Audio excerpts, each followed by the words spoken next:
Баршаңызға сәлем. Бүгін дәл осындай балалардың сүйікті асы картоп таяқшаларын дайындайтын боламын.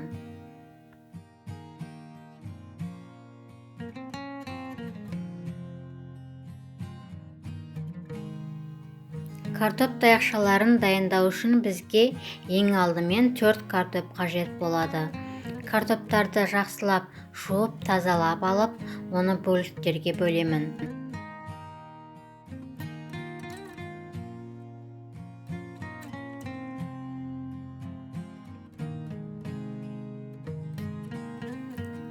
Картоптардың барлығын дәл осылай бөліп алғаннан кейін оны пісіретін ыдысқа салып, үстіне салқын су құйып, отқа қоямын. Яғни бұл картоптарды пісіріп аламын. Картоптар жақсылап піскеннен кейін оны сүзіп алып, шанышқының көмегімен дәл осылай қылып барлығын езіп аламын.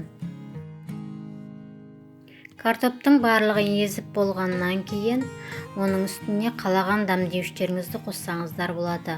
Ал мен бұған тұз, қарабұрыш және паприканы қостым. Және 2 ас қасық жүгері крахмалын қосып, барлығын жақсылап араластырып аламын.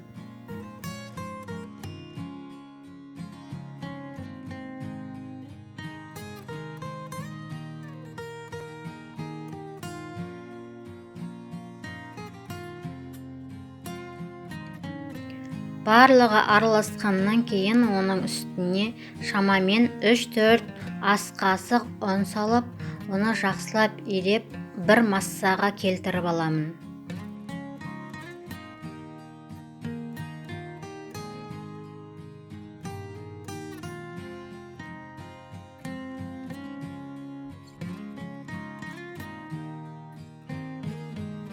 Картоптан жасалған массамыз бір қалыпқа келгеннен кейін, оны дастархан бетіне қойып, жұқалау етіп жаятын боламын. Сіздер оның қалыңдығын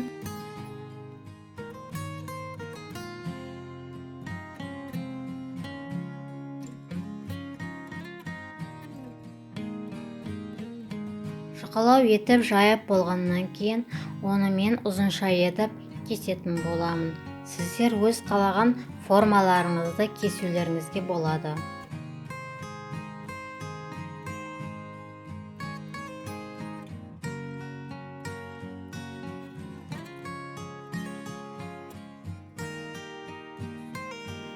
Барлығын кесіп болғаннан кейін, оны қызып тұрған сұйық майға 2 беті қызарғанша барлығын қуырып алатын боламын.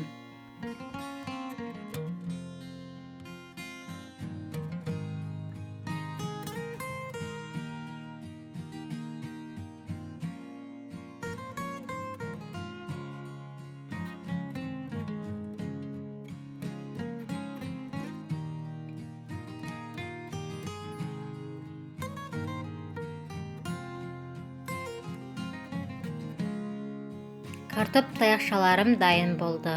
Баршаңызға ас болсын. Менің рецептіммен сіздер де дайындап көріңіздер.